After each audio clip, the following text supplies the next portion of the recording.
Assalamualaikum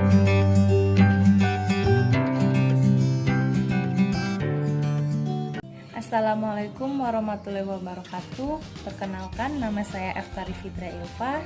Saya dari Fakultas Keguruan dan Ilmu Pengetahuan, Prodi Pendidikan Ekonomi.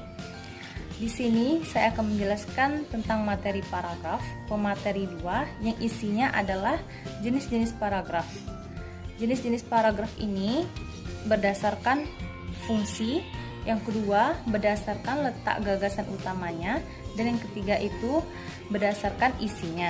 Baiklah, jenis-jenis paragraf berdasarkan fungsi itu ada 4. Yang pertama paragraf pembuka, yang kedua paragraf penutup, yang ketiga paragraf isi, dan keempat paragraf penghubung. Yang pertama, paragraf pembuka bertujuan untuk memancing rasa ingin tahu pembaca terhadap isi dari karangan yang dibuat oleh seorang penulis.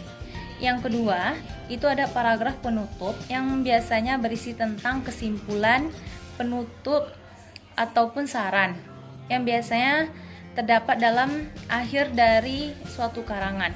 Yang ketiga, itu paragraf isi yang merupakan isi dalam suatu ide pokok atau pembahasan dalam suatu karangan. Yang keempat, itu ada paragraf penghubung yang berfungsi untuk menghubungkan paragraf satu dengan paragraf lainnya. Baiklah, paragraf berdasarkan letak gagasan utamanya ada 4. Yang pertama paragraf deduktif, yang kedua paragraf induktif, yang ketiga paragraf ineratif, dan keempat paragraf campuran. Yang pertama, paragraf deduktif adalah paragraf yang letak gagasan utamanya yaitu pada awal paragraf. Yang kedua, paragraf induktif yaitu paragraf yang gagasan utamanya terletak di akhir paragraf. Yang ketiga, paragraf ineratif yaitu paragraf yang gagasan utamanya terletak di tengah-tengah paragraf. Dan yang keempat, itu ada paragraf campuran yaitu paragraf yang gagasan utamanya terletak antara awal paragraf dan akhir paragraf. Yang ketiga, jenis paragraf berdasarkan isi ada 5. Yang pertama paragraf eksposisi, yang kedua paragraf deskripsi, yang ketiga paragraf persuasi, yang keempat paragraf argumentasi, dan yang kelima paragraf narasi. Baiklah, yang pertama paragraf eksposisi yang bertujuan memberikan penjelasan dan pengertian secara singkat dan padat. Contohnya, kegiatan yang dilaksanakan di Banda Aceh untuk merayakan hari ulang tahun TNI yang ke-72 tahun pada tanggal 5 Oktober 2017 yang dilaksanakan di lapangan Banda Aceh. Semua warga Aceh turut hadir dalam menyaksikan acara ulang tahun TNI yang ke-72 tahun dengan berbagai ragam acara seperti acara drum band, tari saman, dan acara lainnya.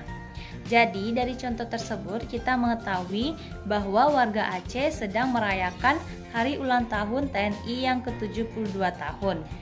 Yang kedua, paragraf deskripsi. Paragraf deskripsi adalah paragraf yang menjelaskan atau memaparkan suatu keadaan atau peristiwa dan membuat si pembaca bisa melihat, mendengarkan, serta merasakan tentang peristiwa tersebut.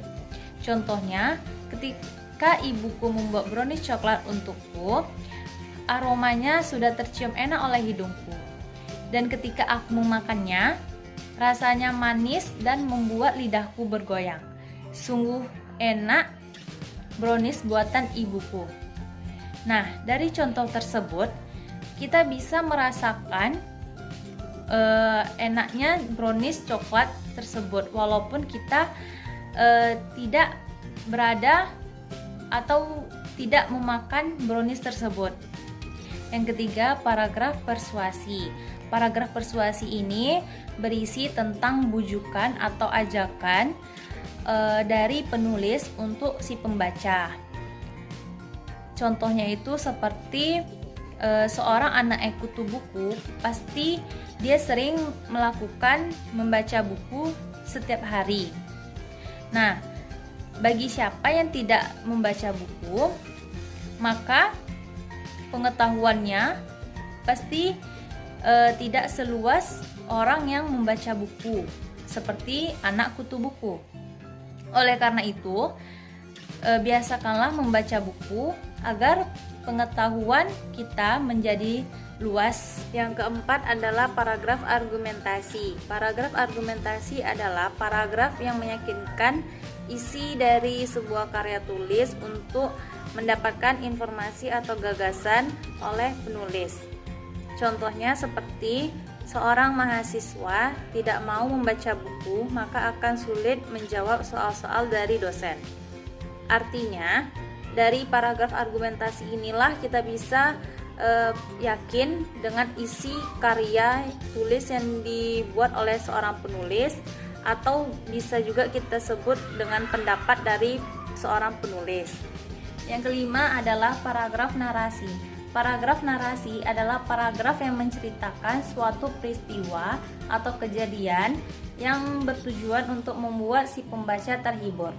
Contohnya adalah beberapa hari yang lalu kami sekeluarga pergi ke tempat wisata yang berada di kota Jakarta. Kami pergi menggunakan 2 mobil pribadi. Mobil kami berjalan dengan cepat dan mengiringi mobil yang lainnya. Perjalanan kami sangat menyenangkan dan membuat semua orang terhibur dan bergembira. Sinar matahari menyinari kami dari dalam mobil sehingga membuat pemandangan menjadi lebih indah. Dari contoh tersebut, kita si pembaca bisa mengetahui bahwa isi dari suatu bacaan tersebut adalah mereka sedang pergi ke tempat wisata dan perjalanan mereka sangat menyenangkan.